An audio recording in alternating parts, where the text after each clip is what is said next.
Miss Gloria, we are live now.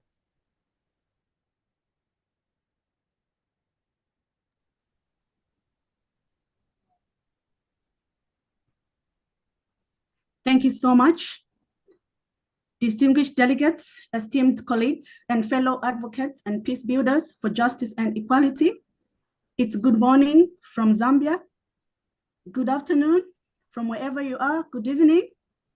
You are most welcome to the fourth session of the Accelerate Action for Women and Girls' Rights, Equality, Empowerment Conference.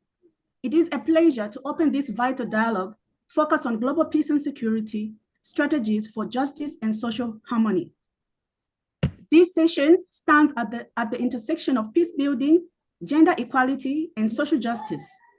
We are here because we recognize that sustainable peace is not simply about silencing the guns. It is about amplifying the voices, and in particular, the voices of women and girls who in every context continue to lead efforts for healing, inclusion, and transformation. Today's conversation is rooted in the understanding that justice and social harmony cannot be achieved without addressing the systemic exclusions that affect women and girls globally, particularly in conflict and post-conflict settings.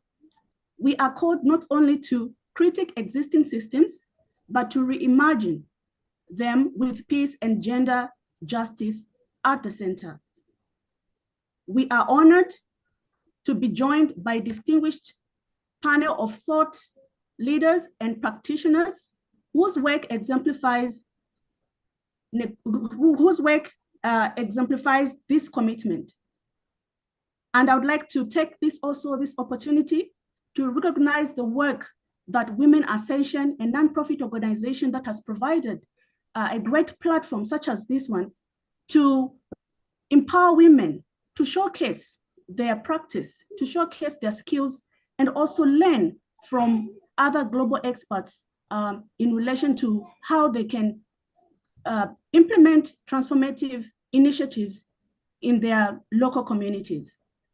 I would like to invite the various panelists to engage with us this afternoon, this evening, to provide us with relevant information based on their experiences. And at this point in time, I would like to invite the first speaker by the name of Shifa I. Shride. I hope I'm pronouncing your name correctly. Shifa is a dedicated educator and conflict resolution specialist from Jordan with over a decade of experience empowering marginalized communities, including refugees and youths, through education and psychosocial support. She is a passionate champion of women's rights and empowerment. Shifa also integrates leadership and life skills into her educational and training programs. Madam Shifa, the floor is yours. You are welcome, and we are greatly honored for you to be present in this session and dialogue. Thank you so much. You are welcome.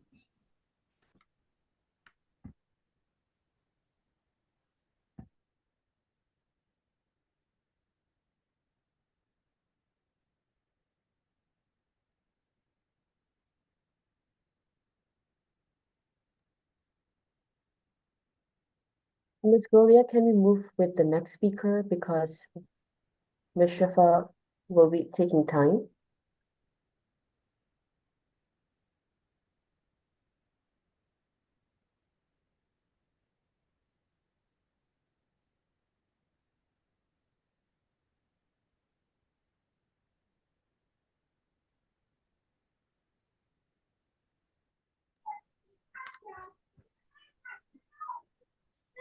Madam Shifa, is she in? No, she would be next. Can we call speaker Anna? Would that be okay with you? Because she's ready. Sure. Madam Anna Lalu a dedicated educator, volunteer, and advocate for displaced communities. Originally from Ukraine and now residing in Greece, Anna has spent over 3 years actively supporting Ukrainian women and children, war refugees, and helping them adapt to a new reality. Madam Anna, this is your opportunity, and we are eager to hear more insights on your work in Ukraine. Thank you.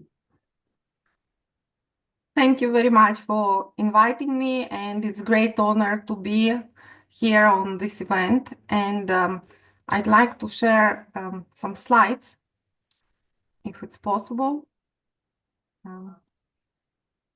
Can somebody tell me, can you see my slides, please? Yes, we do. Yes, you do. All right. So thank you very much once again. And today I would like to speak about how people who are displaced can find strength and second opportunity in their life in the places where they stay. As you know, in 2022, Russia invaded Ukraine, and due to this event, almost 8 million Ukrainians were displaced abroad. And 6.5 million approximately were moved to Europe, and almost 2 million of these people were small children.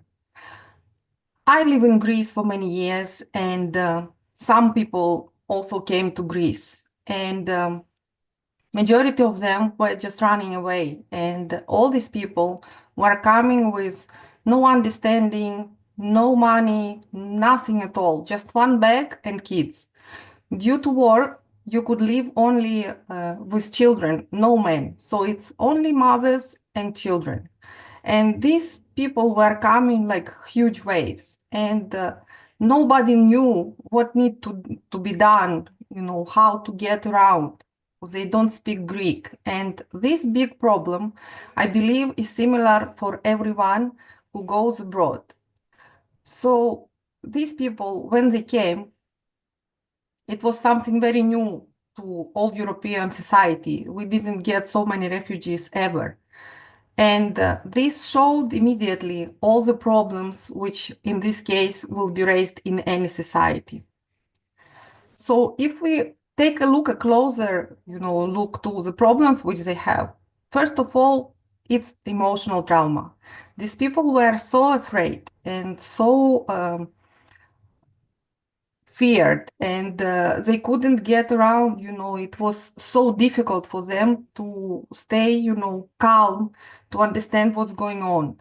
Second thing was they left in the middle of a year, so children just left the school and went abroad. So access to education at that point was impossible. They couldn't have adequate medical care here, and it was a big issue for majority of them because they were children, very small one, they were pregnant women, and it was really difficult time for everyone. No one knew Greek, which is different and very difficult language. So those who knew English, it was a bit better. But for those who didn't know foreign languages, it was a really huge thing. Let's remember that in every society, there is also a big amount of people who are racists. And even if they know that you are in need and there is a problem in your country, not everyone welcomes you. So it's another big deal which they had to face here in Greece. Next thing which always and everyone who is displaced will meet is bureaucratic problems, because nobody was prepared for this and states didn't know what to do, and it was really big problem. And of course, problems which children had. They were afraid, seeing nightmares, were exhausted, had anxiety. They didn't have their relatives and friends. They were closed within themselves, and they were really, negative to anything they see around. And they left the school, the kindergarten, their friends, their homes, and it was a big shock and big trauma for everyone who came here in Greece. So what happened when these people came here? Everybody understood that we need to do something about this. And this is something that everyone would face when they go to other countries. And here we need to understand what are the needs and what can be done for these needs. So it's definite that the needs of these people were very simple: housing, medical care, food, clothing, and things they need for everyday life, access to education, access to work for women, and definitely legal stay, in country. So with Ukrainian refugees, there was a state program for all countries who took these Ukrainian refugees within the country, and they decided on a general level that they will give the permits for residential stay, and they will give the permission to work. The doctors which were here in Greece, like organizations like Doctors Without Borders, or some doctors which are really, coming from post-Soviet Union and speak Russian or Ukrainian, and could assist and wanted to be volunteer and help. Some other organizations which are non-profit organizations who wanted to volunteer and to help these people supported us. And everyone started organizing different helping centers. For the education needs, we started organizing ourselves, because people who were living in Greece, we said that, okay, let's help these people somehow. How we can help them? Let's teach them. Let's explain them how they can go around, what they need to do, what are the cultural habits here in Greece, where they need to go for anything they would need, and how they need to behave here in this country so they can feel better and safer. So this would reduce the isolation.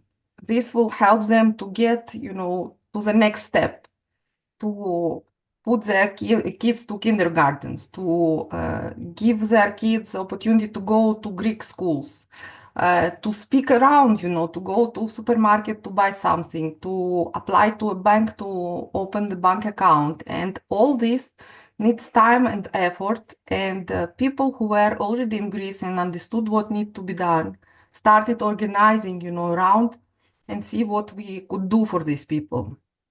I have some images at the end, so I will showcase the results of our work which we had. What's going on when we have women and children displaced? First of all, mother is responsible for everything, because she is the one who is adult and she's the one who needs to change anything that needs to be changed. She needs to take care of the kids, she needs to find how to provide for the family and do everything by herself. And this is very, very challenging. Big problem for people who are displaced is that in their own countries, they could be a very distinguished professionals. They could have businesses. Many people who came here in Greece, they were doctors, teachers, working in kindergartens, having their own businesses, and now it was all lost. A big problem for people who live abroad is that their certifications are not recognized here. So they don't have a native language knowledge, their certifications are not recognized. They don't have where to leave their kids in case they find the work, so it's very difficult for them to start over. But nevertheless, these people are always trying, and they always believe in best, and they do their best. They try to find work remotely. They start organizing, daycare for their kids between them. They start organizing camps for kids, Sunday schools for kids. So we start building a bigger community so we could accommodate the needs of these people. Of course, kids are another problem because, they are small, they don't understand what's going on. They are afraid, and it's very difficult to them to get into surrounding with new people, new language, everything new. Just as an example, The war started in February, and in March we have here an Independence Day in Athens. We have a huge parade here with all military having this parade, and we had airplanes and helicopters. So these people were so afraid, and they remembered so much the bombarding in Ukraine, that when the helicopters and planes were coming over the Athens, they were so afraid that they automatically got under the beds and tables hiding and crying. Because even when you are in the safer place, but you remember this tragic situation which you have seen in Ukraine, you cannot forget it, and you really cannot control yourself, even if you are adult. And if we talk about kids, it takes a long time to get over the trauma. So how we could support these people? We start looking for housing for them. We start helping them to find jobs. We started helping them with medical care, find doctors who could assist, help them to go to even to free state hospitals. When they go to the hospital, they could not explain what they needed. So we started to support them in any possible way. Michelle. So what's going on with displaced people? When they stay for long in one place and they cannot return to their home, as we are now, it's a fourth year of the war and it's not getting better. What we could do is to unite our powers. We are a lot of people, women and kids and teenagers, who could work together and to give support to each other and care about, each other. We start building the systems which give them the feeling of togetherness and of dignity. Because actually, displaced people don't need our pity. They need support and second opportunity in their life. We can transform together our fear into strength. And this is definitely something I could see in Greece. When we are gathering together, we are feeling differently and we feel this support. We share our ideas, we start new businesses, we support people who remain in Ukraine. And of course, we can do miracles together. If we talk about what's going on in Greece now, what we did is we, first of all, created educational hub for Ukrainians, where children and adults can receive education online, which is mainly free of charge, and sometimes there is a small charge, where they can get new skills, talk to psychologists. We have a place where this hub is hosted in Athens, so they gather there and they play games, they celebrate holidays, they have different activities in educational hub. This is Maria with her kids, and she is the one who organized the Ukrainian Education Hub. And this is the gifts which Greek kids collected to send to Ukrainian kids, to support them, even if they are displaced. And here in Greece, we still remember the people who remained in Ukraine, and we want to support them. We also participate in different events where we talk about people who are displaced, how they create their new life, the new opportunities, and we talk about our country even while we are away from our home. Here is another person. It's Halina. When she came to Greece, she was pregnant 7 months with her elder daughter, and she had to go here through the birth, and now she has a beautiful small Solomia.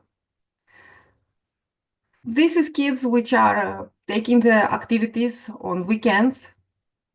And this is our dentist, Ruslana, with her little Nikita, who is growing here, and he's really talented dancer and artist. What can we do for other people here?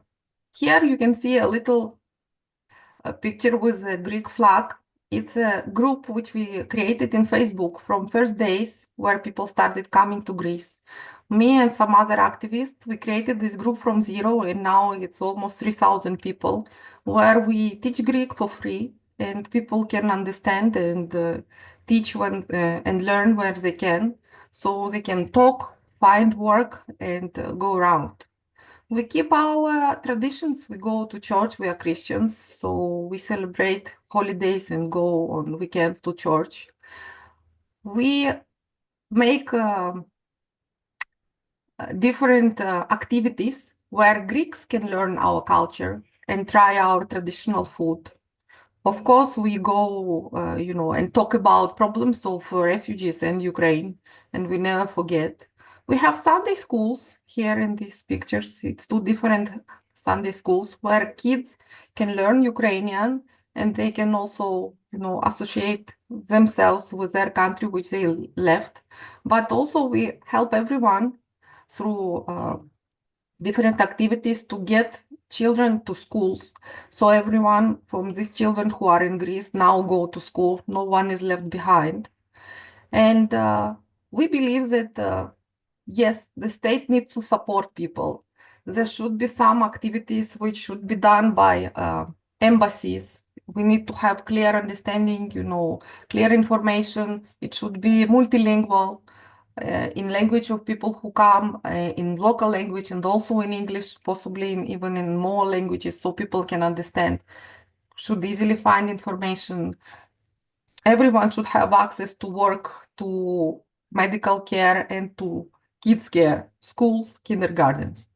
But behind this and besides the state and embassies activities, people need to gather and do a lot of things by themselves. First of all, it really creates big results and big impact. And second of all, they feel that, they do something and they get together with people like them and they feel better. Because as Greeks say, the sorrow which is divided in two is half, and the happiness which is divided with someone is double, which is shared with somebody is double. So this really helps. And I believe in any displaced people, they need to do a lot by themselves with help of people who are in the countries where they displaced. And this will bring them much faster to the final good result. They will assimilate in communities, and in this way they can feel better and feel safe in a new place. Thank you very much.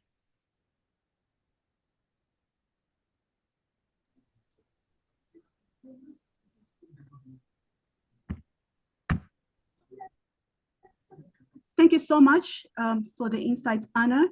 That was very comprehensive, and we really appreciate you sharing.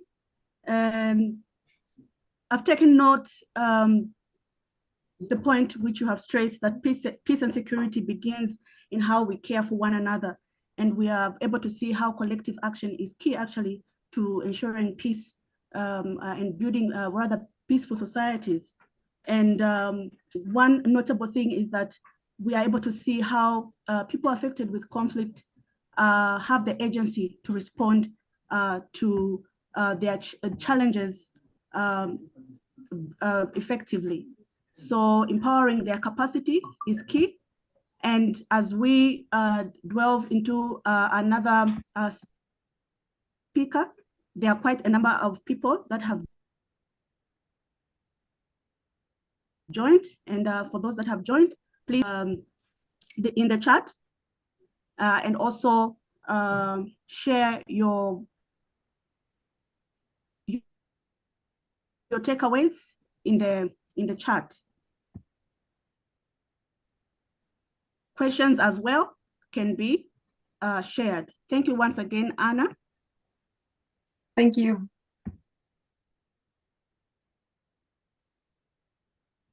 Yes, just a minute.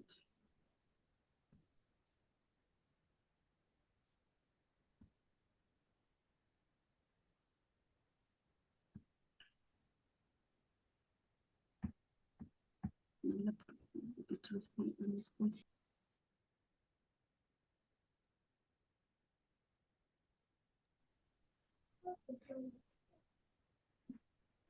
Apologies, my network is a bit of a challenge at the moment, but I would like to call upon the next speaker, who is Obie, Madam Obie Agusiegbe. You are welcome to this platform, and we're looking forward to getting to learn more about your initiatives and also how you are able to provide assistance to the vulnerables. In that regard, would like to just give you the floor right now. Thank you. Okay, so thank you for the opportunity to speak at this amazing event. So, as you know, my name is Obie Agusiegbe. Yeah, so the topic I'll be speaking about is global peace and security. So, global peace, security strategies for justice and social harmony. And the first speaker was amazing. What you spoke about Greece or your initiative, I think it's really great what you're doing. All right, so today I'm going to speak. So because of my background, right? So I'll speak with you on the strategies. So like I said, how strategies centered on justice and social harmony, and how they can be integrated into environmental management, sustainability, and community empowerment to create a better world for women and girls. So understanding global peace and security, right? So global peace is not just the absence of conflict, right? It is the presence of justice, equity, and sustainable livelihood, like the first speaker touched upon. Now, environmental degradation, poverty, and social inequality are major drivers of conflict. So women and girls are disproportionately affected by environmental crisis and insecurity. Women are more vulnerable to climate change due to existing inequalities. So they often manage water, food, and family health, and that's all areas affected, and these are all the areas affected by climate disasters. So women's voices are essential in finding solutions. So really, true peace requires building resilience, empowering communities, especially for marginalized women. So environmental justice is equals to social justice, is equals to global peace. So what the kind of work I've been doing so far? So I'm involved in quite a number of organizations, right? So what I'm going to do with this presentation is just give examples of how we work, how we integrate, trying to find solutions finding solutions for global peace with the work we're doing. So now, one of the organizations I work is Environment Focus. And one of the programs that we run is the Environment Focus Knowledge, Culture, and Exchange Program. Now, that program serves to connect youth from underserved communities globally to sustainable development knowledge. And they also do projects. So we educate the youth, especially girls, on clean technology, climate action. So clean technology, we educate girls, sorry, my sister is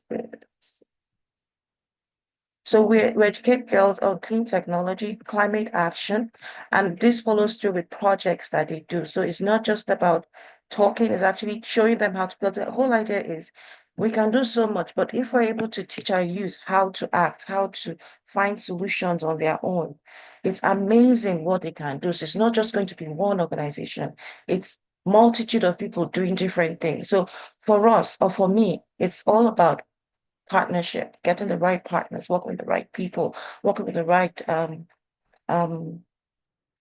charities or who, so that we always meet our mandate and it comes out as a win-win, right? So they are taught sustainable practices. So and the impact is when you empower girls with sustainable education, you equip them to become future leaders for peace and environmental justice. An example, So during the COVID period, we had an Excel program. So what's an Excel program? Excel program is we do it virtually where we connect students in Nigeria or in Africa with students in Canada or America. So you're connecting the two worlds together, right? And the youths are doing projects and it's all virtually. So they come together, you teach them about SDGs, and then in the end, they're required to do a project, and the project they do is within their community. So the students in Canada are doing their project in Canada. The students in Nigeria are doing their project in Nigeria, right? So during COVID, the students in Canada raised money to put filters, working with an organization in Nigeria to put filters in internally displaced people's in the communities, IDP communities, right? And they also were able to raise funds and provide hand sanitizers to women where they talk them about water within the IDP camp of water sanity as in sanitation, right? You know, they need to wash their hands and all that. So that was a very, very impactful project that we did. Another similar project that we did is working with the students in Nigeria where they raised money to give families in IDP camps. They raised money, rice, they got beans, bags of rice, bags of beans. And that family they raised money and they bought a sewing machine for a family, right? In order to help them with income generation. They also raised money and then they put beans in high impact areas, bus stops, right? Where they now, so in order to reduce the amount of garbage, because when you are throwing garbage, for instance, in a community where the drainage is really bad, like you're creating more issues there. So when there's rain, you're expecting floods. So the climate change and the issues around climate change, when extreme weather conditions and when people are not prepared, when climate adaptation, when knowledge is not passed around, you can imagine how disastrous the situation is. And we see it all the time, right? Another example I'll bring up um is access to water, right? Where we partner with organizations, right, in order to raise money, and we put filters in schools, right? This water filters in schools, because so recently we've put in 10 schools, majority of them girls' schools. We've put water filtrations there. So what happens? When you have access to clean water, right, it's critical to girls' health, education, and security. And you're reducing waterborne diseases, supporting school attendance, empowering youth, and fostering healthy communities. Another example of what we're doing, another organization, SCAN, Sustainable Community Aid Network. This we're doing in Canada. So what we do is that working with musical minorities in Canada, there's a program which we call Sustainability on My Mind. Sustainability on My Mind is where we go into communities and teach women how to make them, so because Canada, as you know, is a multicultural country. People come from all over the world and are here. And the beauty about it is that they're coming with knowledge. They're coming with knowledge that they can transfer.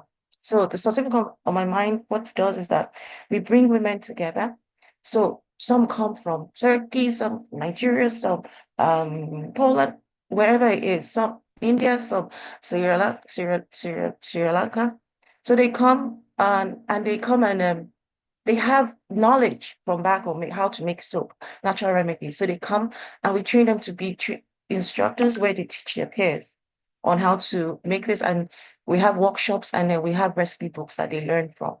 So, and then you see people coming out with solutions that were there in their families. And then in the end, and it's all using garlic, using things that you can get, everyday things you can get, which means that you're not spending money, you're using what you have, and then you are able to treat yourself sustainably, and you're using natural products that are good for your system, right? We do, so there's a lot of, so I really want to stay within time, but when it comes, there's a lot that we can all do. There's so much we can all do. And it doesn't have to be complicated. It's just simple things, simple things. I guess we believe in the world that everything has been complicated, but going back to basics is just, it's you can never go wrong. Especially learning with what you know now, intertwining it what our parents know, indigenous knowledge, right? There's a lot that can be done, right? Also another organization that I'm part of is the um, Black Women Professionals Cooperative, right? So what that does is that it's a support system for Black women entrepreneurs and professionals. So through resource sharing, mentorship, advocacy, we strengthen economic security, which is a foundation for peace and independence. So what's the impact? Advancing the economic power of Black women, we reduce vulnerability and open pathways to leadership and sustainability. My key takeaways, I want you to take away. So justice and environmental sustainability are inseparable, from peace and security. Women and girls must be at the center of climate, sustainability, and peace building efforts. Education, equitable resource access, economic empowerment, and community resilience are key strategies to ensuring global peace. Now, small actions, small actions, installing clean water systems, mentoring young girls, creating natural, as in educating our indigenous knowledge, sharing our indigenous knowledge with our peers, right? This all creates ripple effects that build global economy. So, call to action, we all continue to support women-led sustainability initiative, which is center marginalized voices in peace and climate discussions, invest in education, clean technology, and resilient communities. Because when we invest in women and girls, we invest in peace. Thank you. Hello?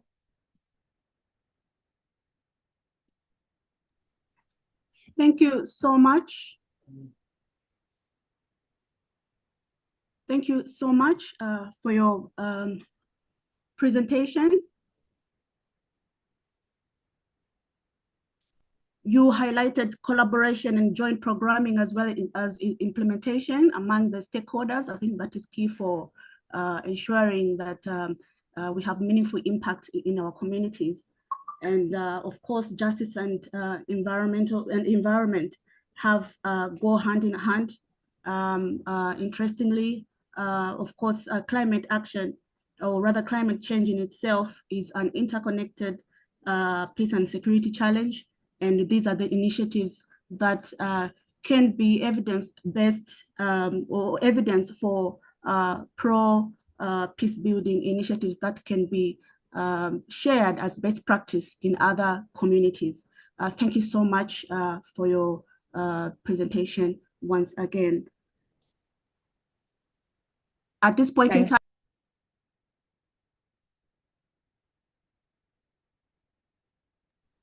I would like to call upon Madam Solange to share. I would like to apologize at this point in time. My laptop is unable to show me the bios, but I would like to request the technical team if they can share the bios in the chat so that we get to know more about our speakers. Thank you so much. This point in time, you are welcome, Madam Solange Ngo Bama. You are welcome. Thank you. Good afternoon to everyone. I'm happy to be here and to participate in this discussion. Solange Bobama is my name. I'm a medical doctor by profession, and I've been working in conflict and security compromised regions for the past 7 years. So my perspective and my take on this discussion is going to be global peace and security. What are the strategies for justice and social harmony in strengthening health systems in these conflict zones in a way that we can emphasize and improve women and children's health? First of all, health. The World Health Organization defines health as a state of complete physical and mental well-being, social well-being as well, not merely the absence of disease. So you will agree with me that where peace is missing, a component of health is missing. And peace, as the Oxford Dictionary will define it, means that we are free from disturbance. There is a state or there's a period where war has ended or is ending. So the question that we want to ask ourselves is, how then does health interplay with peace or the absence of peace? It's worth noting that in every human conflict, look at every conflict that you want to think about, be it Syria, be it Israel and Palestine, be it the crisis in my own country, the human cost of conflict is largely borne by women and children. And that is why peace and security will intersect with health systems. And it's important that we have inclusive strategies that will promote justice and social harmony. And unfortunately, where there is no peace, the health system are fragile and they are not gender responsive and they will not be child-centered. So in this conflict zones like mine is generally infrastructure is disrupted, the workforce is in trouble, supply chain for medications, for everything that you think about health related is cut. So what is the impact on women and children? Maternal deaths will increase. In Cameroon, we are what, 440 thereabout deaths per 10,000 births. That's still very high and one of the highest in Africa, and if not in the world. There are also going to be disruption of reproductive and child health services. And then, like I said, you will have gender-based violence. In the 7 years I've been here, there is not one day that you consult, there is no 1 week that you will not have a case of gender-based violence. It's traumatizing. And unfortunately, women will be weaponized as instruments in war, either to attack the other people or just to inflict terror. And then when these women are affected, what happens to their young children? What happens when they are pregnant? There's malnutrition in the children, and eventually we have infectious disease. Also, when there is no security, it's hard for the patients or the people who are suffering to reach the hospitals, and it's hard for workers, no matter how motivated they are, to reach these communities, because they are hard to reach. They have to protect themselves. And there's lack of consistent services delivery and staff concern. Imagine that at some point, a population of about 65,000 persons is covered by just one hospital. It means that for a 10 to 15 kilometers radius, there's one hospital. And for you to be able to reach that, you can imagine the trauma that someone will have to go through. So now, when we talk about social justice and harmony as a health imperative, social justice in this case will have to talk about the equitable access to healthcare. It's a right, it's not a privilege, it's a right. And it's important that we build trust within the communities, reduce fear, discrimination, and marginalization. Unfortunately, again, for us, the security concern came along one of the biggest challenges that the whole world has faced, COVID. When COVID came, things got even worse. So we didn't only have, the security challenge, and then now we had the impact of COVID-19, which was really a major challenge. And because hospitals or health service deliveries are supposed to be those platforms of reconciliation and social cohesion, neutral free zones, we have an opportunity here to reach out to these people, be it the woman who has been battered, the child who is malnourished, and someone who doesn't have access to reproductive health services and all of that. But then, what strategic solutions do we have? Do we even think about health as a conduit of peace building? Or when we think about peace, we think about everything else but health? Maybe we should think differently. I like what the previous speaker said. What is that small thing that you can be doing? I want to shout out, to many of the women-led initiatives that have been around in this area. The For Mom and Baby Foundation that have helped pregnant women with delivery kits, to accompany them in those very undeserved regions, to help them when they give birth. The Belly Foundation, and even the work that we do at Precious Lactation, which is an online clinical support platform for women who are breastfeeding and transitioning even to accompany their children into, mixed feeding and, the first 1,000 days of life. Because in our minds, we find ourselves in 2021 at a place where women were afraid of coming to the hospital. They had a security challenge, but they had children that they had to take care of. What did we do? We came together as doctors, as nutritionists, as pediatricians, and we created a 24-hour, 7-day on 7, helpline where a woman could come and with a challenge and we could help her, not only breastfeeding, she could get help without, knowing that she had that difficulty in reaching a hospital or someone, with care that she could, that could help her in a particular situation.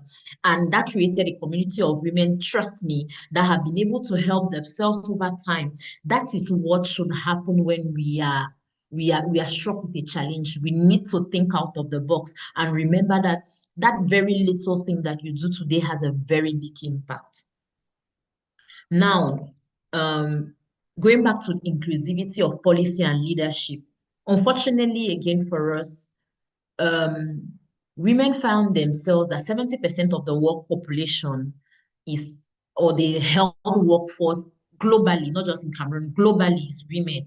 But remember, only 30% of those roles, of leadership roles now come back to them. Imagine that you are a woman who is suffering and all of that, but the things that concern your health are decided by people who don't understand you. It's a terrible thing. It's a terrible thing that we have to address. Now, one of the things that we did for us, both as a hospital, that helped us is that for these people, where we could, we started mobile clinics. We engaged and developed community workers, trained them for the basic things for malaria, which was still the #1 killer for women and children, pregnant women and children. Tried to be as neutral as possible in delivering care to the people who came. And then, we're very intentional about offering mental health counseling for the victims who came, be it for gender-based violence and all of that. And one of the things that we did that really helped us, one of the things that I discovered when I started working was that apart from gender-based violence, we had 1 in 3 consultations that we had were malnourished children, not only malnourished, severely malnourished. And because our facility was the only facility open and the next one was maybe a 10-kilometer away, and we were not offering malnutrition services. So we had to create one where we said, okay, these are funds that we're going to pull together. A mom will come, we'll consult for free. We got into partnerships with local organizations that were working at the time. And then progressively, we went from 1 in 3 consultations to 1 in 5. And today, we don't see malnourishment. Not that we don't still have cases of malnutrition, but now it has reduced, education has gone in, and we are far better than where we started off. But is it okay? Have we reached our goal? Certainly not. It's important to continue to collaborate with local organizations, the humanitarian actions who are available. MSF, unfortunately, is no longer working with us. Action Against Hunger, we worked with them. And those who are peacekeeping, and like we do at Precious Lactation with our various social media platforms, use technology as much as we can to offer remote care, to warn people with danger signs, be it in pregnancy, breastfeeding, and everything related to sexual and reproductive health, maternal and child health, and then report it. When we report the challenges that we have, is better. The call for action is better. We can synergize the work that we do and be more effective. Now, what is the way forward? What can we do? Generally, when we talk about reproductive health services, people feel that we are hammering on, we are being redundant, but we are not, right? For 10 consultations that you see, 8 out of 10 of them are either going to be women and children. So you need to be equipped to handle them. We need to provide safe spaces for these women and girls who come, especially when they have been marginalized, be it through gender-based violence, especially rape, that is a weapon of war, and also promote promotional activities like vaccination and nutritional programs. Now, I want to share a case. Like I said, in the 7 years I've worked, we've had war, we've had COVID, and unfortunately, I find myself in an area that is prone to diseases like cholera, because apart from all of that, there's no water, access to water is limited, access to electricity is limited. So we have epidemics of cholera every now and then. So at some point, the Ministry of Public Health, with its partners, came up with a vaccination campaign. But unfortunately, again, it was during the COVID era. So people were like, oh, you're vaccinating us for COVID, you want to kill us. And they were dying of cholera. So how do you reach out to these people in this? How do you create a safe space that can permit you to do the work that we do? It was a lot going on the field and talking to the people that we knew, mobilizing the people around us who had seen us, who could trust us, and then being resilient, being very, very resilient, because there are days that are tough. Now, peace and security are not just about weapons and borders. Health is a centerpiece of it. You cannot talk about peace, you cannot talk about conflict, you cannot talk about dignity and human rights without talking about health. It's important that in our conversations about peace and peace building, we include the health components. We make sure that the people who are disproportionately affected as women and children they are considered, they are a priority to us when we plan these things. And there cannot be any peace without health, and no health without justice. Thank you very much.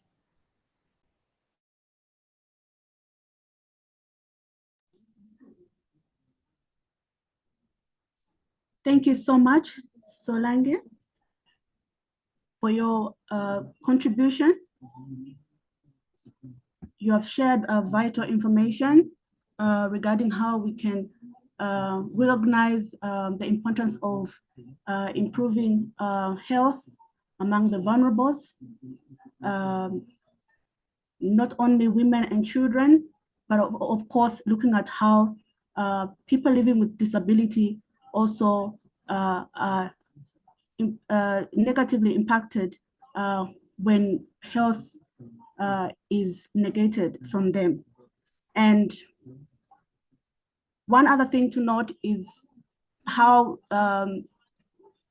ill health or some of these challenges that the last speaker has highlighted, to include gender-based violence, how these can also be weaponized in war settings, but also perpetuate other vulnerabilities, even in fragile contexts. Thank you so much for your sharing, and would like to give this opportunity for another speaker, Travena Ntuli from Zimbabwe, a dedicated mental wellness advocate and founder of a registered organization, or rather NGO, that is creating peaceful homes through family conflict mediation, harm prevention, treatment, and rehabilitation. It is, the floor is yours, Madam Travena. You are welcome. Thank you.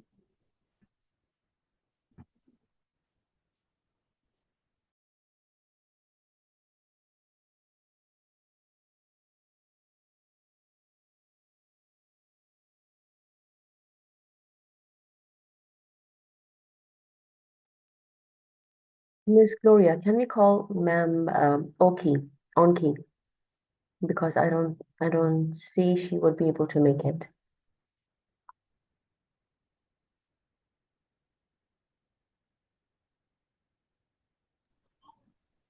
Okay. Thank you so much. Would like to give this opportunity to Madam Onkabetse Olorato Mpapho from Botswana, a passionate, multi-dimensional and also dedicated champion for the advancement of peace and security and human rights. She's also a lecturer and trainer, and she measures academic expertise with grassroots action for peace and security. This is your time, Madam Onkabetse, to share on your initiatives and perspectives. You are welcome. Thank you. Thank you, Ms. Gloria. Good evening from Botswana. My name is Onkabetse, Olorato Mpapho, and I'll be taking you through tackling gender-based violence in peace and security contexts. First of all, I would like to highlight that gender-based violence is one of our crises here in Botswana, with statistics showing that in late 2024, within 2 weeks, 93 cases of rape were reported and 10 femicides. But we all know that with GBV, not all cases are reported. So we can all agree that this 93 within a period of 2 weeks means that we're having a crisis for a small population of 2.5 million. And also, the other statistics that I have show that in Botswana, 67% of women have experienced some form of GBV. That's from the United Nations Women 2022. First of all, we'll start with the challenges in addressing GBV, and I have categorized them into 3, which are the structural barriers, systematic gaps, and intersectional risks. The key challenges that we experience from the structural barriers are the weak enforcement laws and the stigma of silencing survivors and impunity for perpetrators. And then with systematic gaps, we've seen that there's a lack of shelters and poor legal access, as well as underfunded community support systems. I can confidently confirm to you that across the country, we have less than 10 shelters that cater for GBV cases, GBV survivors, and as well as children from GBV infested homes. So it really shows that there is a lack, poor legal access. Legal access in Botswana is quite expensive. I want to believe that it's also the same issue with other countries.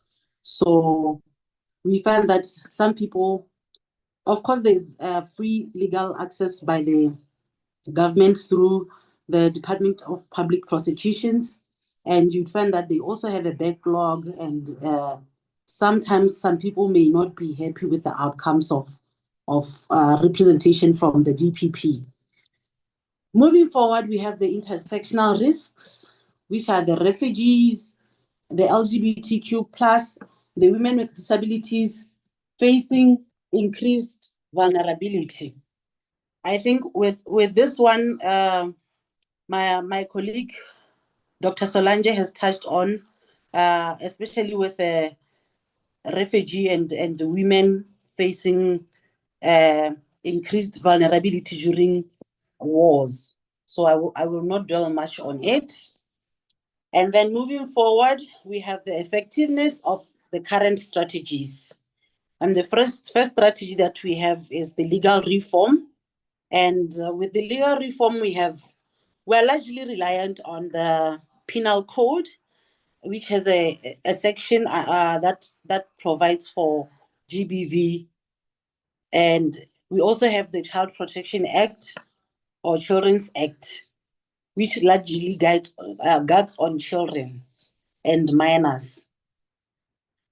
We also have the community education. We do workshops in schools, in the communities, during community meetings. We do talk about GBV and teach people what it means and how they can access resources to help them if they're experiencing GBV. We also have economic empowerment.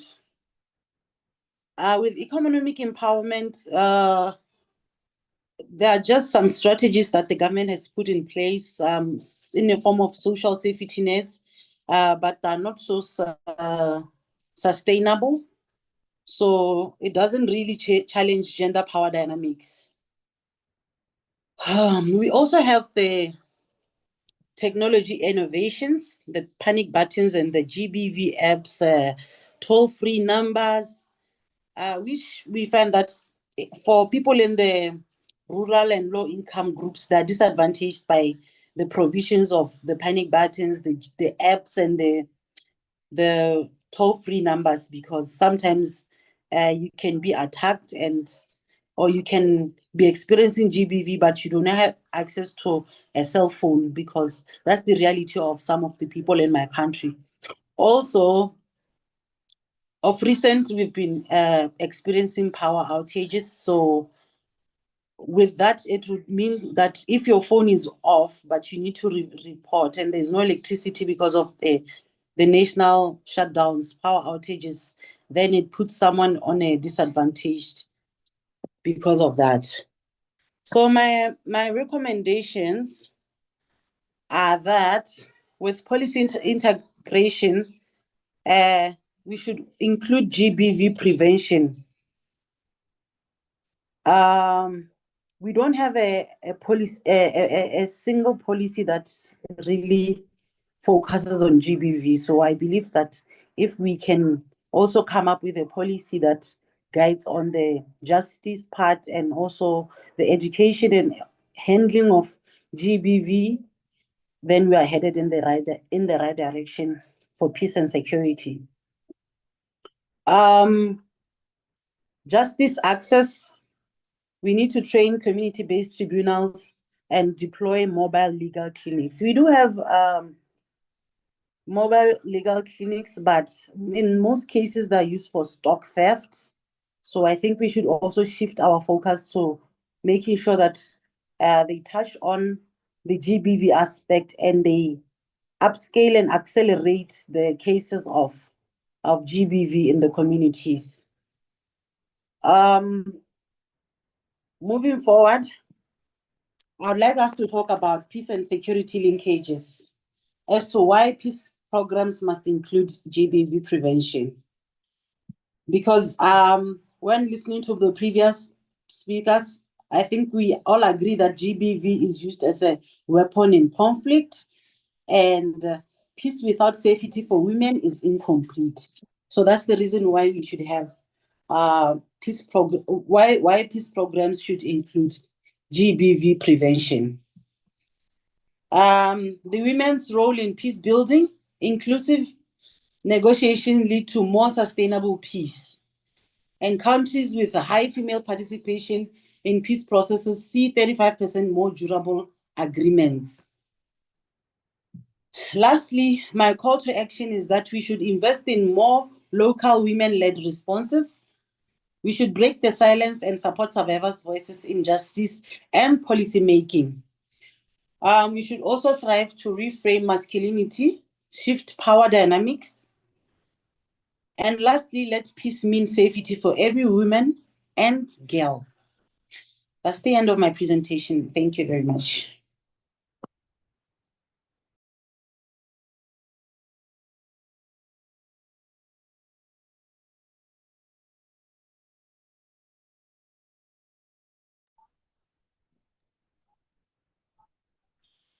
Thank you so much for your great presentation, Onkabetse. And your sharing really is very valuable to learning about the responses to GBV or SGBV, which is a challenge that is prevailing almost everywhere, or rather globally. There's no one country that has not had these challenges. But of course, the key is to how we address these issues in terms of how governments, civil society, and communities come together to promote legal frameworks and policies that support critical response and recovery for such challenges. And of course, you highlighted a key point on how we can structure interventions that address the victims and also the survivors in a more comprehensive and multifaceted manner. Thank you so much for all the speakers that have come on board and also participated today. We have had other participants, panelists who are supposed to engage, but due to technical issues, they have not been able to participate. At this point in time, I would like to open the floor for questions. I know there have been a number of questions in the chat and very valuable. But if you are able to raise your hand and just share openly, I think that would be okay as well. Thank you. I would like to give the floor to the audience to direct the questions to the panelists and seek either clarification, comments, concerns, but also additions to how we can leverage the opportunities that we have in our communities to support the marginalized, but also ensuring that no one is left behind. Thank you. Thank you so much. Gloria, I would like to take floor for 1 minute. I have a questions with our esteemed speakers who have joined.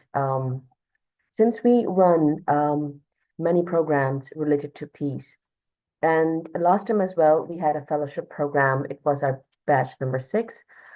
We annually have this fellowship program with the name of Women, Ascension, Peace and Justice, which primarily focus on SDG 16 and promote SDG 5. So my request is that during this fellowship program and during interviews, we observe one thing.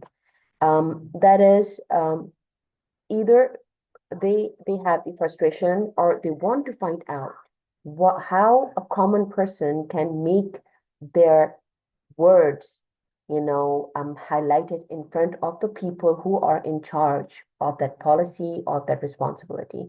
So sometimes they don't know the right way to be heard, and they try to lost their hopes. So we don't want to, have that feeling, but we want to show them ways how they can make their words reach to the right people, also highlight and, work in a community, because we believe every man, has the opportunity to make new ways and highlight and lead. So you are leading different community. You have experienced different, community problems related to SDG 16. Could you please help us to share your point of view so that we follow you and implement your ways in our strategies that we want to take for our community?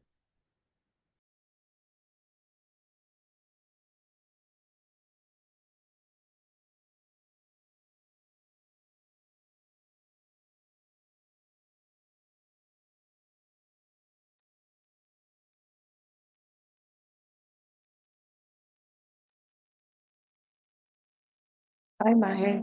So the question is how people get heard? Is that the No. question? The question is, we are a common people, and as a common people, if we see any disturbance in community regarding to peace and justice, and we don't know how to amplify our voice, what we should do, what should be our step as a common man? I mean, it depends also. It depends on what community, as in what's the structure of the community, right? Because different countries have different systems, right? Have different ways that they run, have different go-to people or strategies, right? I don't think there's a broad way of how to do things. But one thing's for sure, social media has proven to be powerful, positively and negatively, right? And I've seen instances where they have used, right, and have been effective.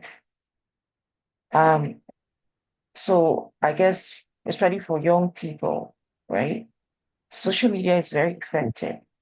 Now, when you have structures that work, when you have structures that work, right, then you can now say for Canada, right, then you can now go through the systems, right?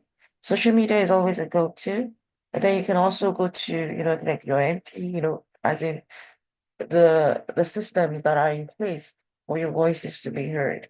So it just depends on where you're located, what the systems are, but social media always works. Thank you, Ms. Obie. Ms. Anna, would you like to add some of your thoughts? Yeah, I will agree first of all with Miss Obie, which means that it always very much depends on in which country you are. Because in Europe we have one mechanism, in USA the other one, in African countries I believe it's a different one. For sure, social media, it is the way mainly to be heard, like general idea, to gather people together so your voice can be stronger. And what we apply in Europe, and which is really powerful, is don't think that if you are a common person, you are not powerful. Every voice is powerful. Every person is important, and even if you think it's not, it is. Everyone can do a lot of things on himself or herself alone, and we much underestimate what one person can do. So if in your country, for example, a written request could be seen or heard, don't be afraid, do this written request or whatever you need to do. If you can go for a meeting somewhere and discuss it in front of others, discuss it, speak out, say what you think about it. And you will be amazed how many people may think the same thing and just be, silent or not sure to speak as a first person. And in this way, common people can be sound and heard, because everyone need to express what he wants. Otherwise, nobody knows what you want. So even if they are overwhelmed and, they don't know what to say or how to express what they want to achieve, they can first write it and then go and talk.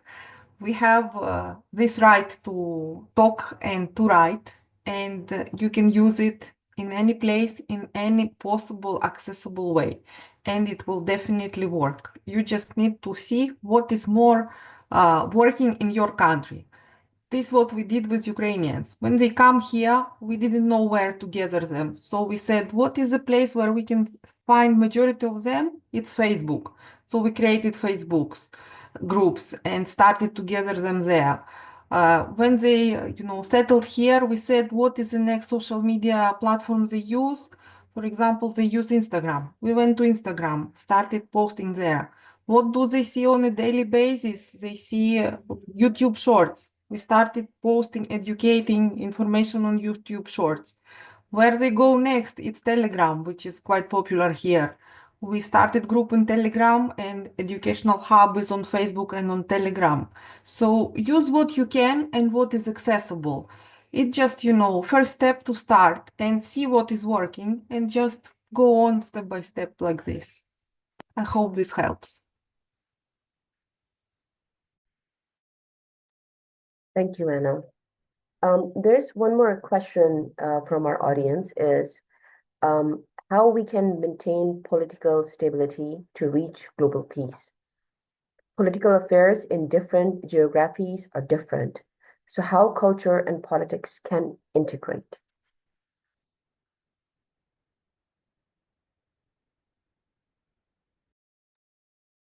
If I could start Please, first, Anna. because it's Please, something, Anna.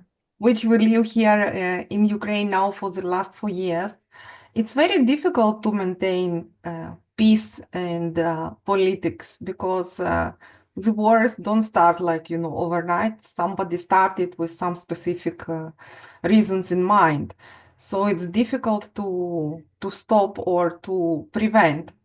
But definitely it's very important to keep, to stay against it, to fight and to demand this peace. Nobody believed Ukraine will stay for 4 years. They were giving us 3 days, then 3 weeks, and then 3 months, and now it's 3 years and a half. People are just fighting for their right to live in their country and to be themselves and to live the way they want.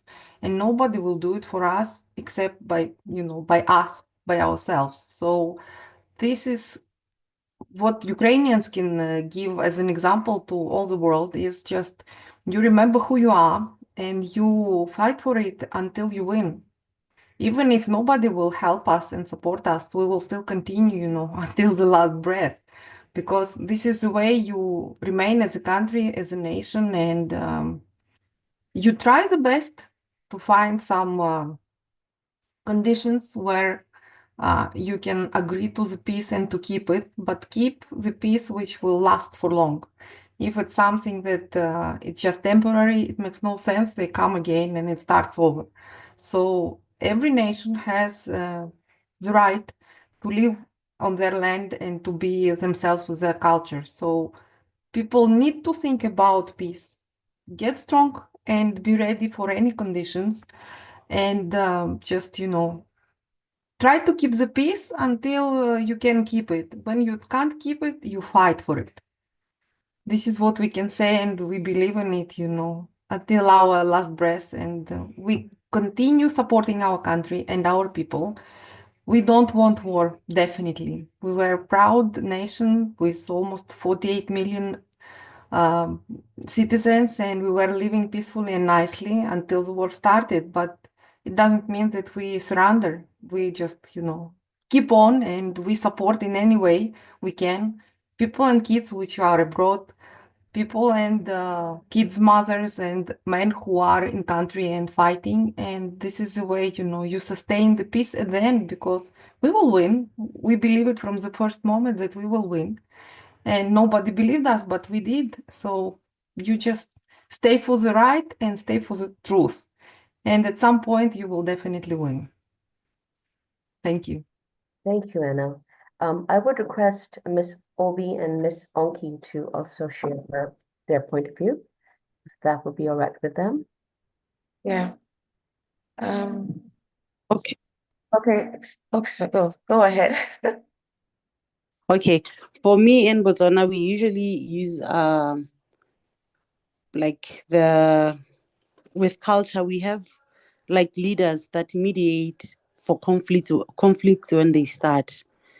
And we're generally like as a country, we're generally a conservative nation. So I think with wars, it's gonna take us a very long time, but we will never be sure when it comes to politics, because politics really give people mixed feelings and emotions. But we also like our political system of electing leaders into position is also favorable, because everyone has a chance to vote whoever they want to see in a position of leadership. So I think for now, we just need to maintain the principles that we use for voting or electing our leaders, and also use the structures that are there for conflict mediation in the communities and in the family households.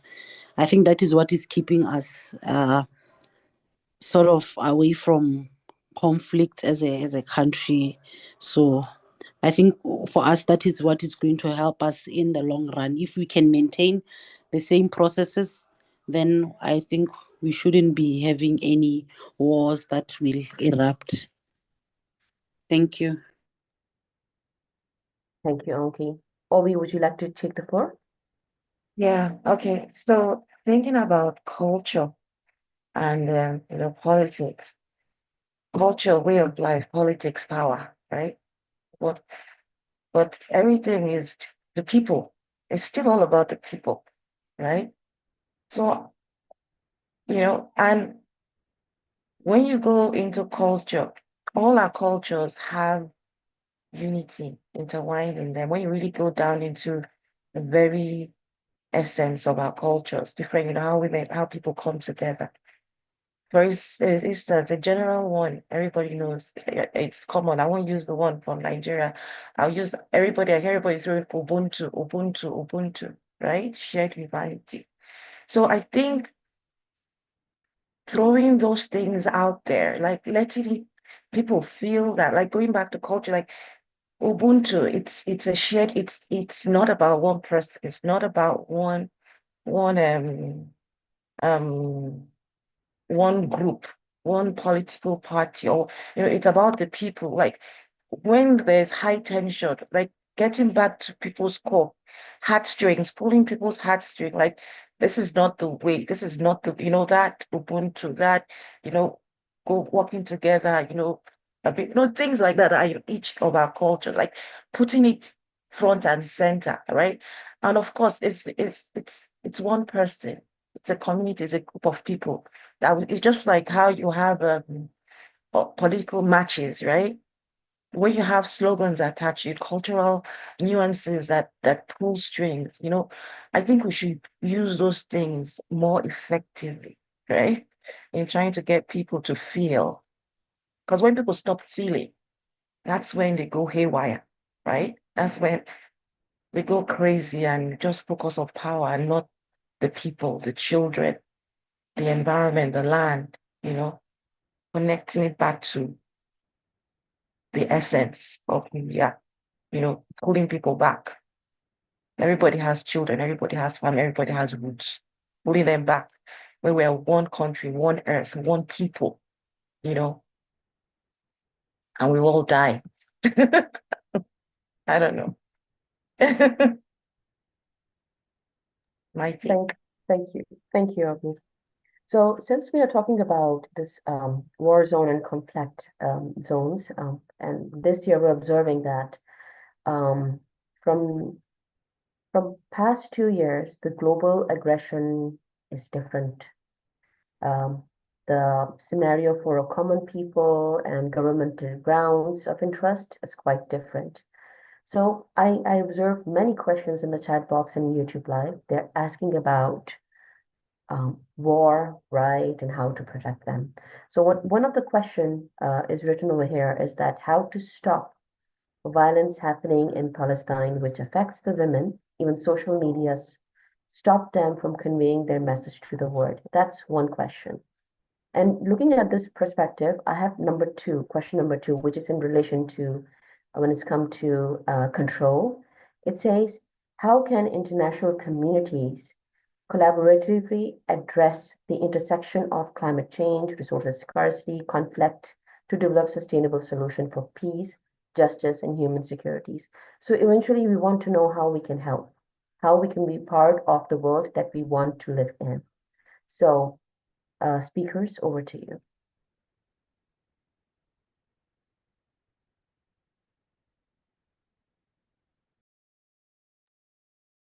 Mahe, can you rephrase that question again, please? One question is about the control of the social media, that we are voicing up, we want to voice up, but we cannot raise our voice where it should go because there's a restriction. It was in the context of Palestine. Okay, number one. Number two, there was a second question in relation to that, is that simply how we can develop a sustainable solution for peace, justice, and human security. Simple. So we need to know how we can make it work.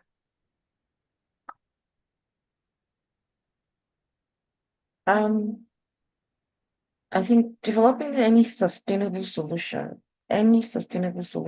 is making sure that whatever solution you're developing is you're bringing in the environmental aspect into it, the people, the land, how it's being treated. You're bringing in people's welfare, how they are interacting with each other, how communities are interacting, how the rules, how governance is being done, right? You're bringing in the finances. Are these people being empowered? Do they have the financial ability to meet their needs. When you talk about climate change right now, you're talking about ability to adapt to the impending doom, right? And we're looking forward to negatively, sorry. But you know, the impending doom that is coming, right? How are you preparing them for it? Because if you are not preparing them for it, an example, water, access to water, right? Access to water. You're not ensuring that villages have access to water, because with climate change, what's going to happen is you're experiencing drought, right? You're going to experience the flooding, the drought, water, the streams are drying up, right? And then you have the floods, and then you have contaminated water, right? Now, in communities that they don't have, like, the water is limited, they're going to fight. They're going to fight for water, right? They're going to fight for the resources that are limited. Or is it food? When the food is not producing because the lands are contaminated, right? Or food is not producing because the winds are coming and they're bringing in polluted air, pollution into the environment. And so because of that, the lands are not producing, right? Which happened in Ethiopia, right? And then you're not called it a nation, farming, right? Or you're bringing, and of course, disruption, instability, or is it right now with the oceans and the waters being polluted, right? The fish in the ocean, right? It's you're not going to be eating good food, right? So that's where your health is contaminated, right? Or they are dying, right? So everything is interconnected to livelihood, the environment. So if we're not ability to address everything together systematically, that's whatever solution we're coming up with, those elements have to be there front and center. One is not more important than the other. Providing money or providing monetary whatever for people, you give them all the money in the world, but then you'll still be ill because the environment is ill. Because the water cycle, the water cycle, the water that is being produced contaminated in Nigeria, right? Eventually will come to Canada or the Western world because of the water cycle, right? Because the water is recycled all over on Earth, right? Water is recycled. The water everywhere is moved around, right? So if communities are not assisted, right? If environment is not assisted in any way, no matter how much money you give somebody, that money is going to finish on their health, on taking care of their health issues. So sustainable solutions come about ensuring all three aspects of the sustainable principle are addressed. Whatever solutions we're doing here, because it will impact global peace. It will impact security, right? Food security. It will enable wars, right? If these things are not addressed, because, people will jump borders to go and look for food elsewhere, and they will fight for that food. And that's why you have wars. You have people wanting to claim lands, oil. Indigenous communities are suffering because they want their resources. Okay? You would never have world peace if there's no if things are not handled equitably and people are not seen as human beings. Everybody's not seen as people, not one better than the other. That's where the racism comes in. And with environmental racism, where you're now going to go and pollute another community because you don't think they don't have the resources to speak for themselves, or they're minorities and so they cannot fight for their rights because they don't have people in policy or any ability to come together as a group to, make things happen for themselves. So those things, sustainable solutions you have to look at those different aspects in coming up with sustainable solutions, because it's not one way, because one way is not, it has to be integrated, a holistic approach to coming up with world peace anywhere, anyhow. Even when a country, you think in a country, whatever it is, if there's the racism is going on there, you will never have equitable distribution. And because one community, God has make such that everybody is coming with their own unique gifts, and your inability to access those unique gifts will not bring about a solution that is sustainable, I think. Thank you, Obie. Any other speaker would like to add? Yes, Anna, please. I would like to add to what Obie said, that yeah, indeed it's very difficult to keep the peace everywhere when the countries are having different resources and people fight for them.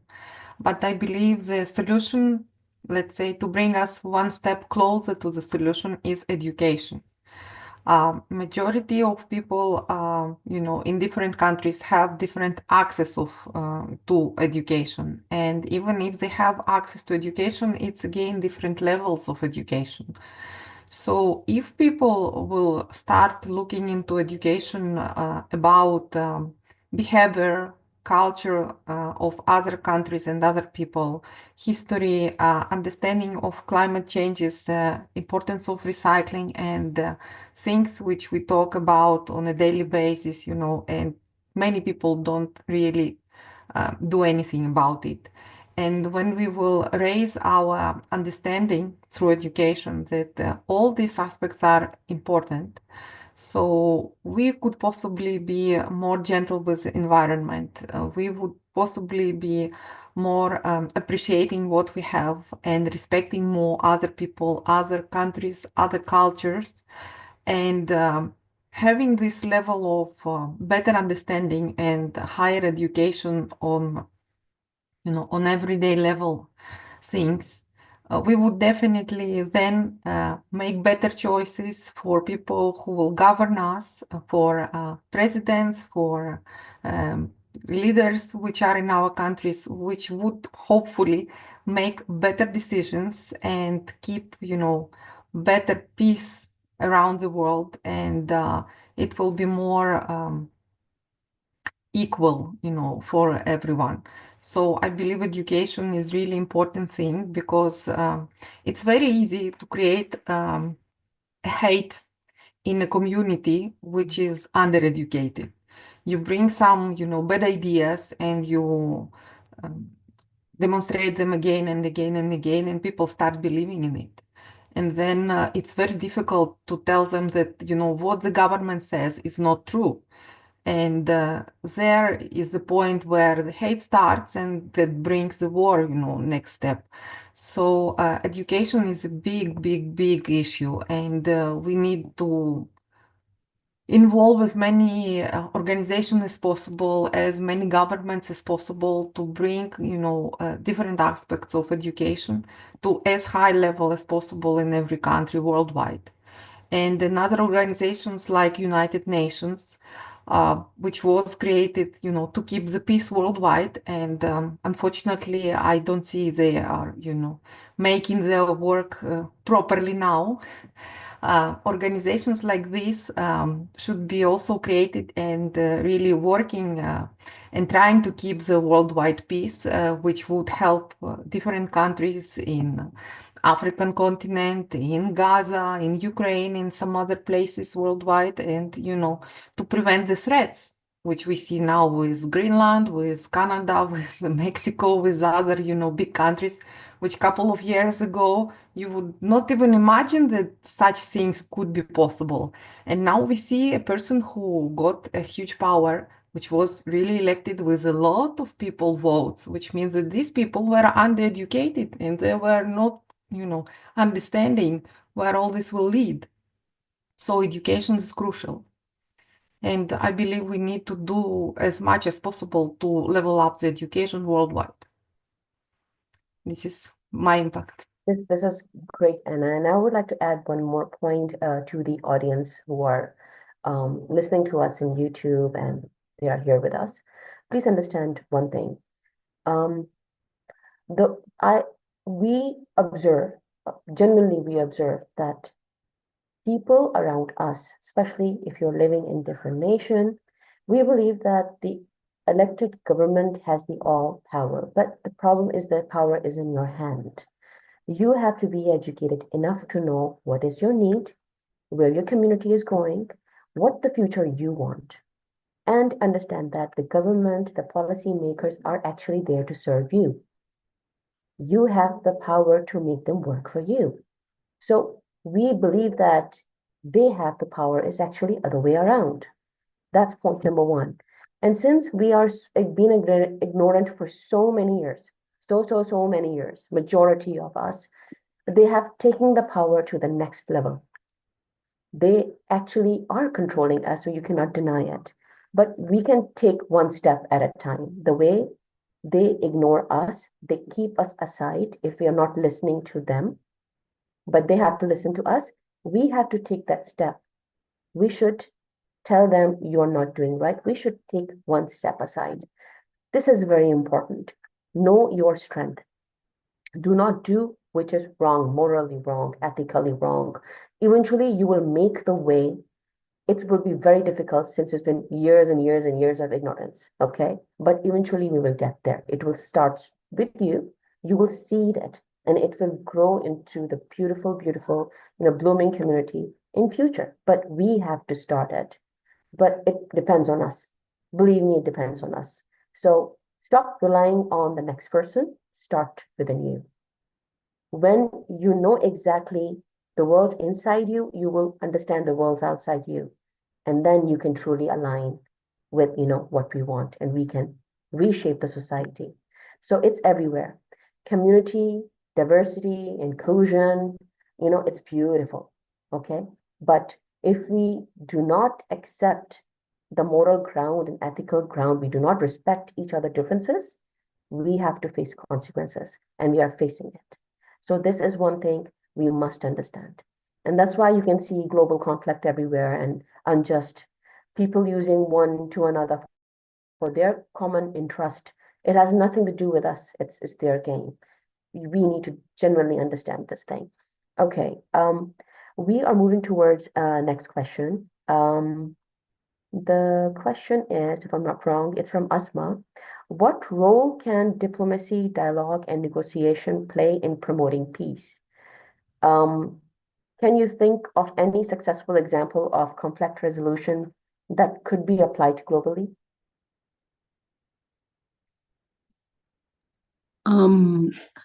I think of community engagement and dialogue, maybe starting it from community level before it escalates to governance and people in the hierarchy. Maybe we need to develop a culture of exchanging initiatives in our different communities. We can talk of conflict resolutions, probably maybe from our point as Arise and Shine for Community Development, we are doing conflict resolution and mediation at home. We are looking at family units, identify issues of conflict, and then we do mediation. And then we educate and make awareness programs on causes of conflict and how to resolve them. I think that's another way and best way of tackling the question that has been asked. Thank you.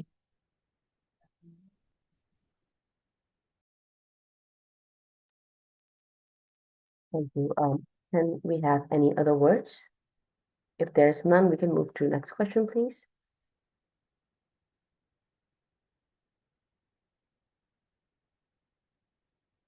Okay, thank you so much, Ms. Travena. You move towards next question.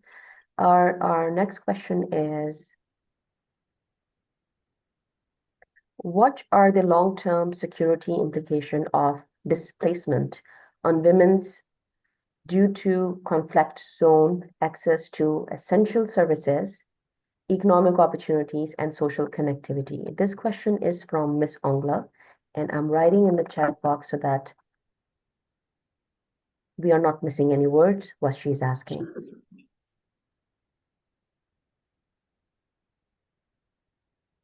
Pardon, please. All right. Ms. Ongla is asking, what are the long-term security implications of the displacement on women due to conflict zone access to essential services, economic opportunities, and social connectivity?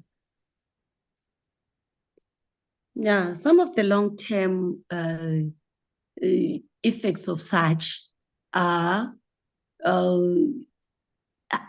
starvation and extreme poverty. Those are the most common implication of such starvation, poverty, family disengagement, and many times we end up having a lot of children in the streets.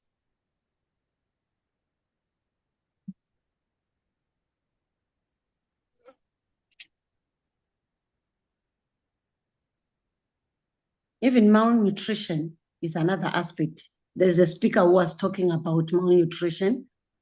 I think those are some of the effects, serious malnutrition effects.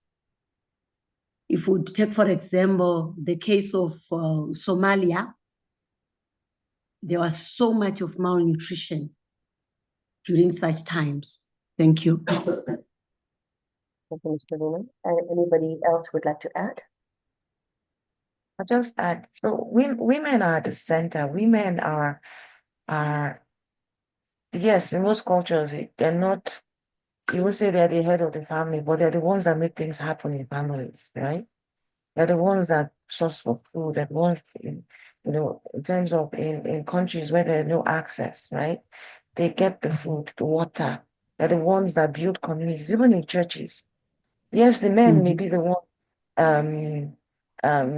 they're the reverend or they're the ones at bar, but it's the women that are making things happen. It's the women that are bringing people together.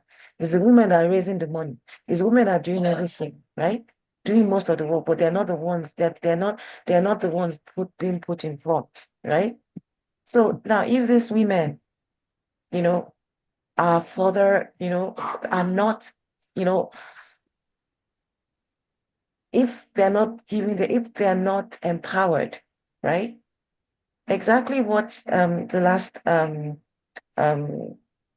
Reverend Chichono said. You're going to have more insecurity, more destabilization, more IDP camps, more displaced people, more like in terms of climate change, the impacts would be even worse because the children who will look after the kids, the youth, our future. So you're looking at the world that is, maybe will go extinct, the people will go extinct because women are the center. Thank you, Obie. Yes, Ms. Anna? I would like to add that when people are displaced for a long time, they try to adopt. And when they adopt to the place where they are, because they realize that it's not for a month or two, it's for years, they try to get, a new home on this relocated area. So they stay there for long. And in this case, yes, they try to assimilate in the culture where they are. Definitely the kids grow, with new surroundings, they go to school. So here is a danger that they will not return to their home. So these people are lost for their country. These people are lost for the economics of this country. Maybe a new home will get some, further young people working in their industries and new income from these people who came and remained now in their places in any country. I see it in Europe because I'm in Europe that millions of Ukrainians who came, they brought milliards to the countries where they live now because they work. And if they can't find work, in this country to be hired, they open their own businesses and they serve people who came from Ukraine or people who, close to our culture and the locals. So practically, if we talk economically, new countries will gain and your homeland will lose. And it's not only about the women who are relocated now, but the youth will not return. Majority of them make plans, to stay where they are. Definitely, it's some lost traditions. They will try to keep them, but they will not keep it 100%. Definitely a little bit different culture now, because it's, you know, mix and blend of two cultures for these people. And in Europe, you don't see it that badly, you know. There are difficulties, but I believe in some other areas, it's really very bad situation when the women and children are relocated because of healthcare and work access. That's it. Thank you, Anna. Thank you so much. So now we're moving towards next question. We have Noman asking, all right, okay, same question. Okay, listen. Noman, the question is, why are the UN and the other organization unable to do anything about situation in Palestine? Wasn't their primary agenda is to bring peace among nations? Dear Noman, believe me, if you open the map, yes, there is great unrest in Palestine, great. But if you look at the political dilemma, you will understand one thing. If you hold economic control, you can take the decisions. So United Nations itself cannot do anything as long as they can take the decision as a whole. If I ask how United Nations works, Miss Obie, Anna, Miss Travena is here, Miss Onki is here, they will tell you it depends on the influence position. It's not, you know, then you have to work on it. As delegation, the delegates will work on it accordingly. And every region has their own interest. And believe me, the interest is not for the common people, but the people who are taking, you know, they should supposed to serve, they are taking the control. So the game is completely different now. So what we can do right now, once we know that economic conditioning is the key element, number one, so you can break that structure in order to get attention. It's a long-term process. It's not just 1 week, 1 day, 1 month's work. It's going to take a long cycle of work, Noman Beta. Okay, so that's why people say boycott.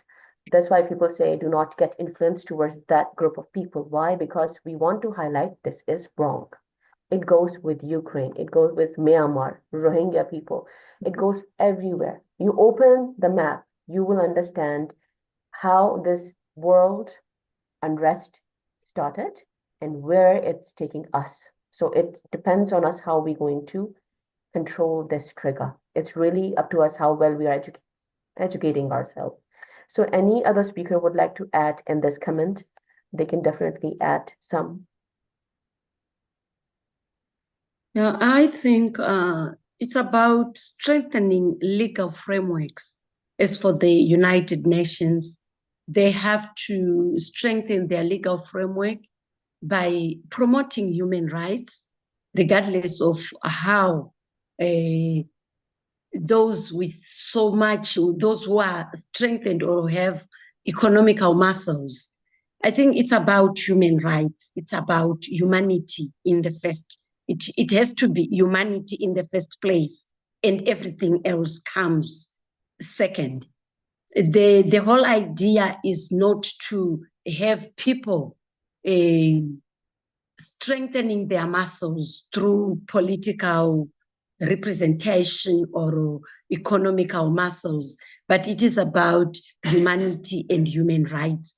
If we would want to strategize in terms of justice, the first point is promoting human rights and then strengthening legal frameworks in terms of how we want to maneuver, how we want to impact everyone, every country represented in the United Nations, and also addressing people not through their economical muscles, but through how they contribute to the well-being of the organization.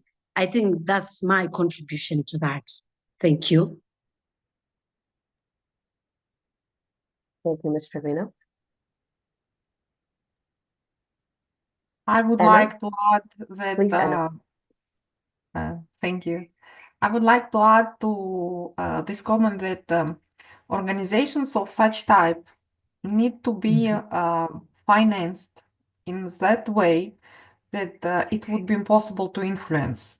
For example, if you have now the United Nations, which is heavily donated by United States, and they rely on some fundings, or any other organization which is such high level, and it relies on funding from some big countries or maybe from several countries, it's obvious it will be influenced by these countries when it's necessary. And in such cases, I believe these organizations need to be structured in a way that they cannot be influenced or pushed.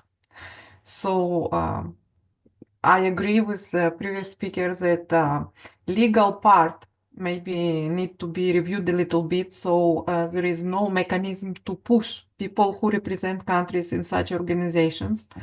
And there is no way, to push to get to some decisions. But also, these kind of organizations, they bring the resolutions, they declare that they agree or disagree, but they practically don't do something. So I don't know how much such kind of organizations can really practically influence conflicts and wars or stop them. It's important to hear the voices of different countries, but I don't believe that these organizations can really impact, on the world field to stop the war, unfortunately. Yeah, I think it's because of poor legal frameworks. There must be laws, and it should be no one is above the law. And it is the laws that must be enforced in every matter. That's what I think. And that's my take to this one. Thank you.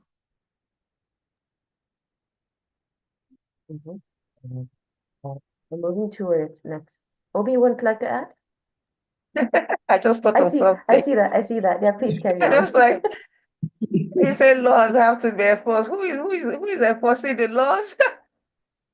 Who are you now going to put above to now enforce the above? Like, who is enforcing the laws? I just felt it and I just laughed. That's it. Like, who is enforcing? That's the issue. Is like, I guess I agree with you, right? If idealistically, right? Everything can be done such that when you have bylaws, you must follow. Yeah. That would be great. But I guess for the UN, when it's all about the money, like without the money, they cannot do anything. They don't get paid. Like how, and when, like Anna said, United Nations is the one funding, but now they're pulling out, So so I think it's down to the people. Like Mahi said, it's down to the people, it's us.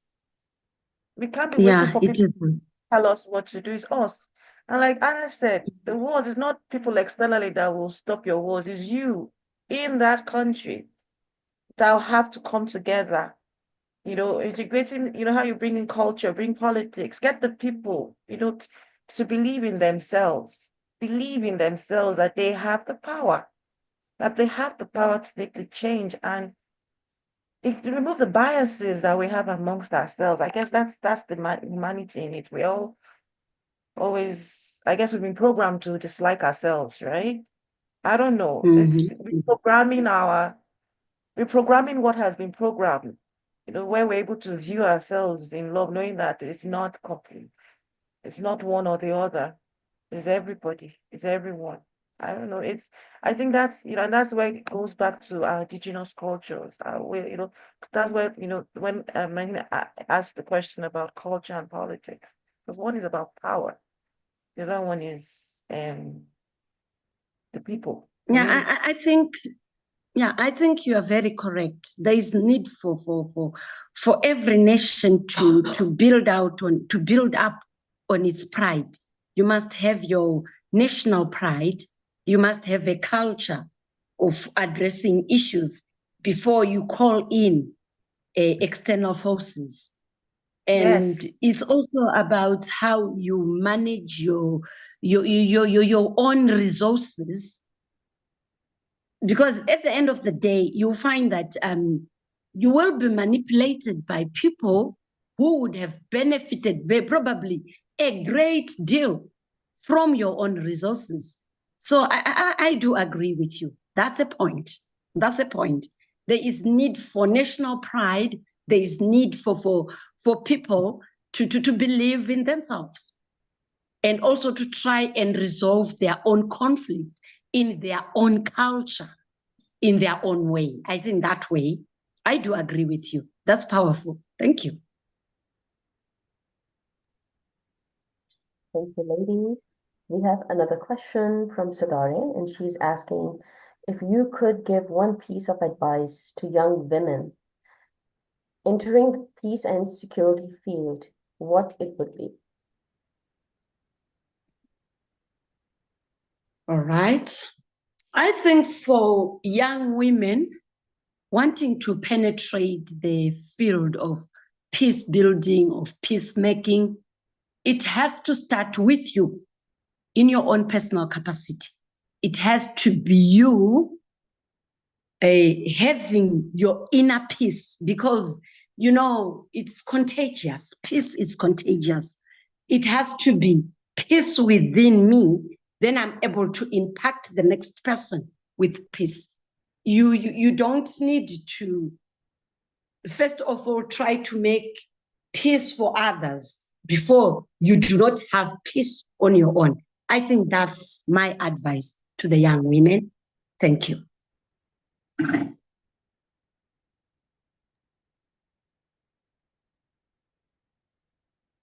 Anna, Obie, Onki, anyone would like to give advice?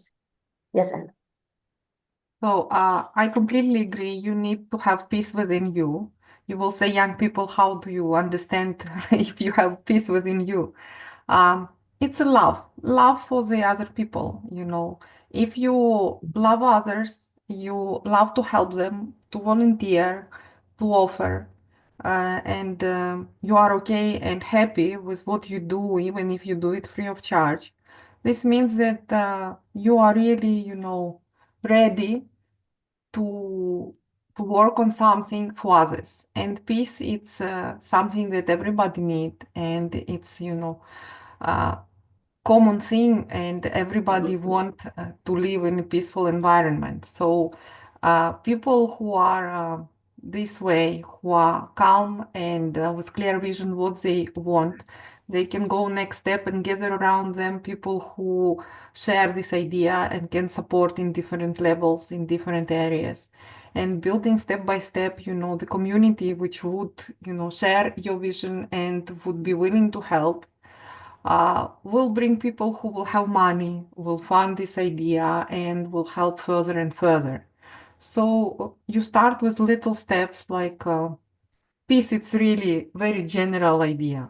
What exactly would you like to do? A small stone from where you will, you know, start and step on it. And then you grow this little idea to a bigger one, you share it, and you will definitely gather people around you who will share and help you to move on. Yeah, that's it.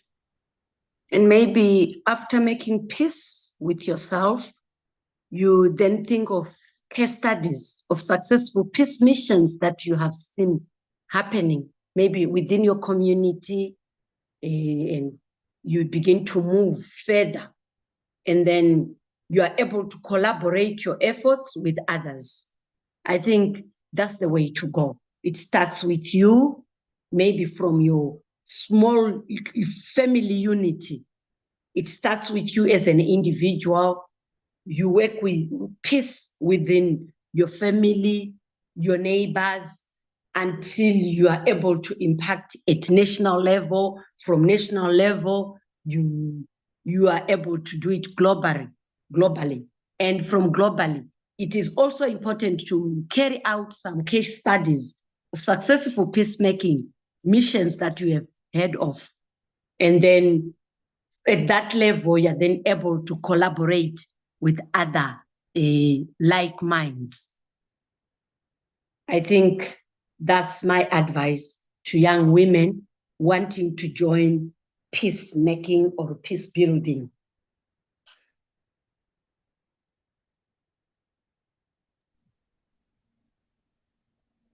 I would, so I, in agreement, absolutely.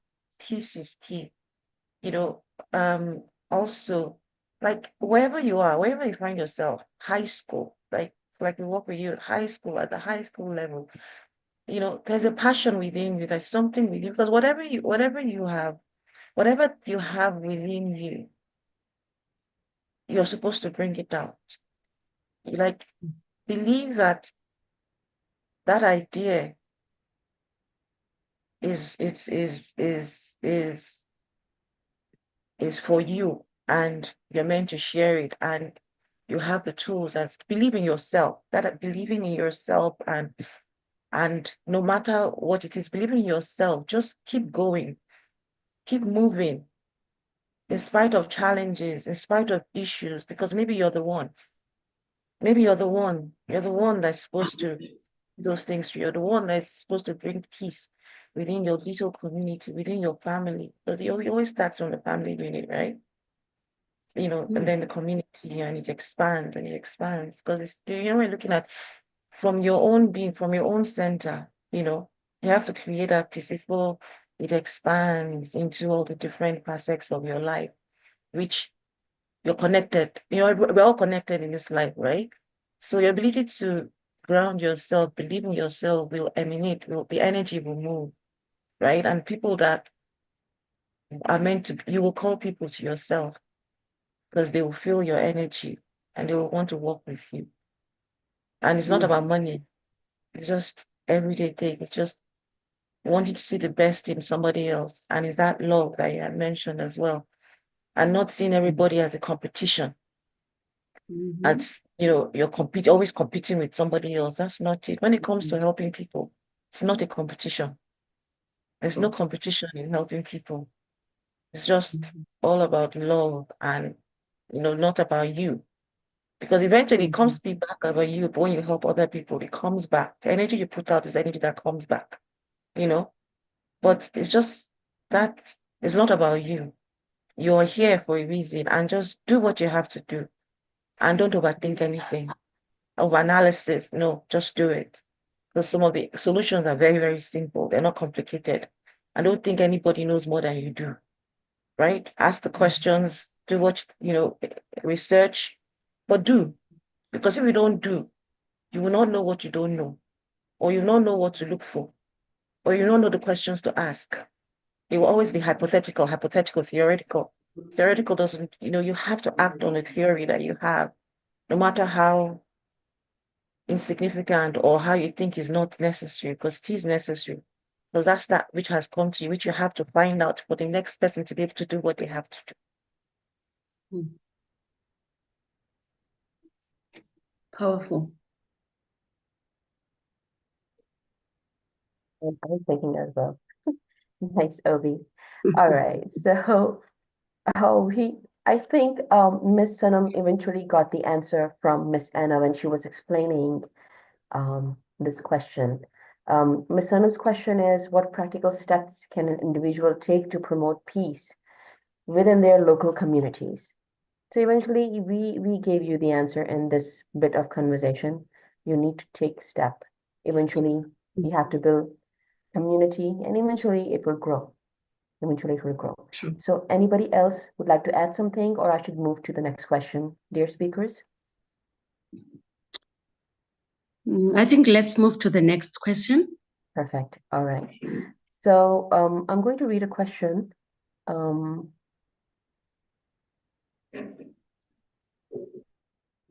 Okay. I'm trying to understand this, but I'm going to read this. I hope you can help me as well.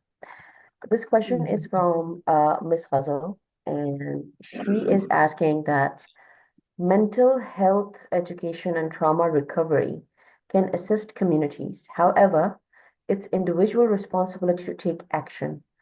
Every person has rights, so physiological and emotional management will add peace in individuals and so the communities.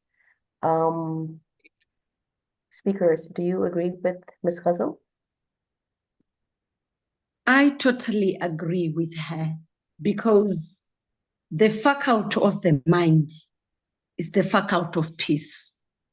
So I totally agree with her submission, where she says it is the emotions, it is the mental wellness that then at the end of the tunnel, we are able to talk peace, because you cannot talk mental wellness and mental health living out peace, because it's key.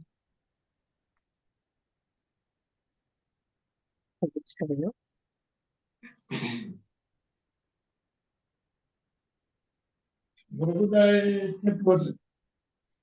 All right. I'm I was, picking. Yes, please. Yes, I know. I would like to add that, you know, in areas where there is, you know, war, there are so many people with trauma, and it takes time to realize that you have it, to understand how big is your problem, and then to seek for help. Many people don't really realize it and don't seek for help, or when somebody tells them that, you know, you need to go to a specialist, they don't go. It's a big issue. And definitely these people don't help, you know, to keep peace within family and society in general. And it's a big issue now because there are a lot of people who have these mental health problems. And I believe now it's even an issue of governments, you know, to settle the either educational centers or doctors or some organizations who could help. You know, there are a lot of conferences, helping centers, and so much, but we really need to educate people and to give them the opportunity to understand that they need the help which can be provided and given. And when these people heal, if they heal, it will definitely contribute. But we need to raise awareness about this, because majority of people who really need help, they may not even know that they need the help and what type of help they need. So bringing peace through this treatment and helping such a group of people will definitely, you know, be the action which we need to take. Because if we have a lot of nervous people around, there will be no peace for sure. Not in community, not in country, not in the world.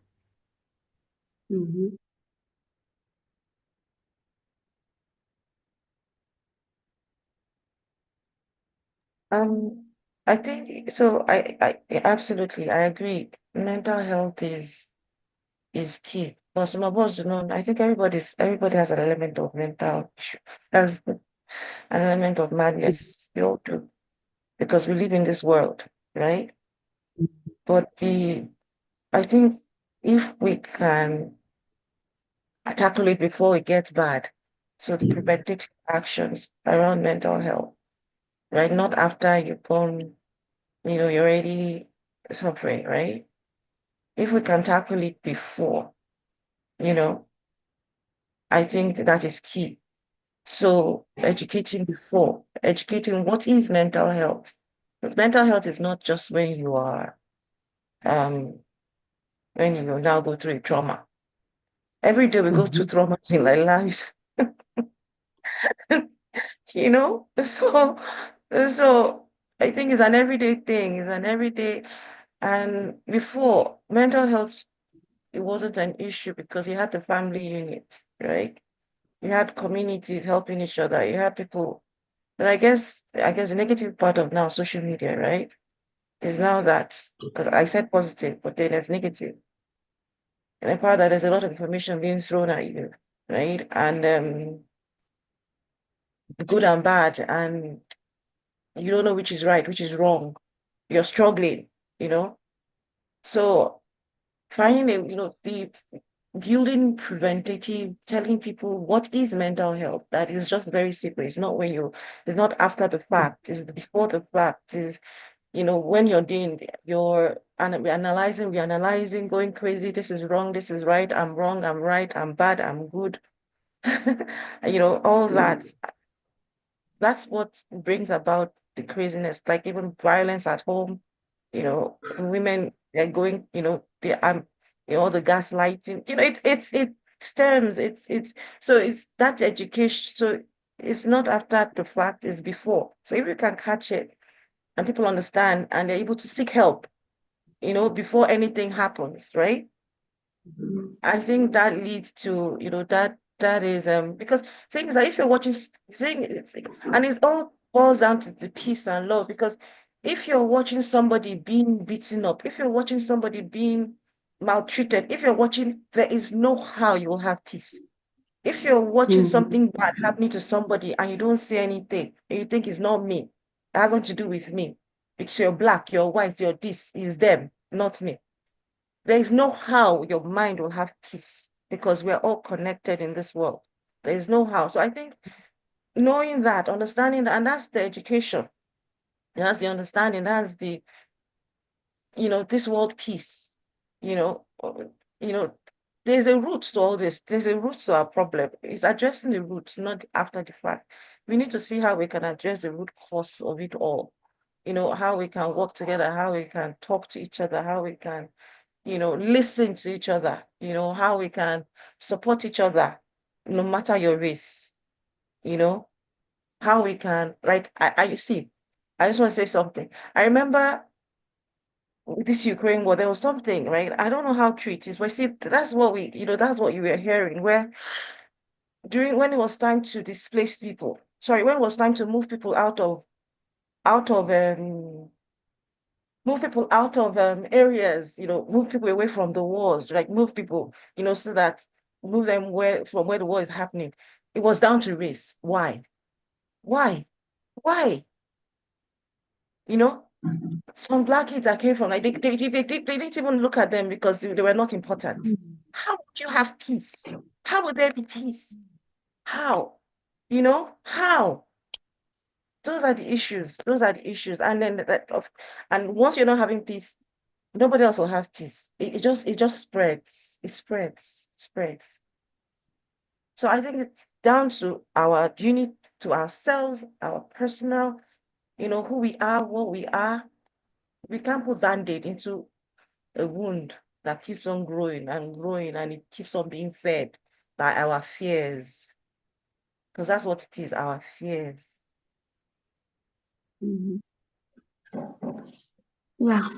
Yeah. I think you're saying it so well because it's about human security. What is priority in human security? Sense of protection, integrity.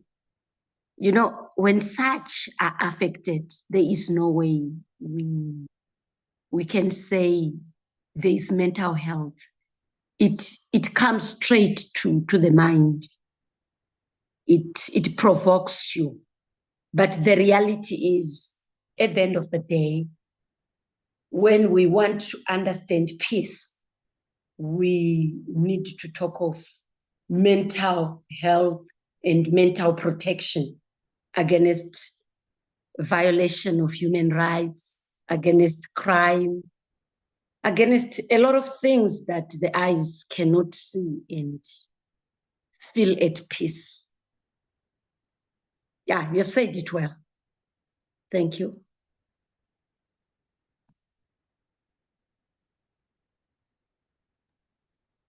With this, I would really like to thank all of you, especially Miss Gloria. She's genuinely, she made it possible. And with a very short notice, she managed it. And amidst of any technical glitches, she's always there to support us. Thank you so much, Gloria, for taking out time. Thank you, Obie, Anna. Thank you, Miss Travena. Thank you, Onki, for joining in.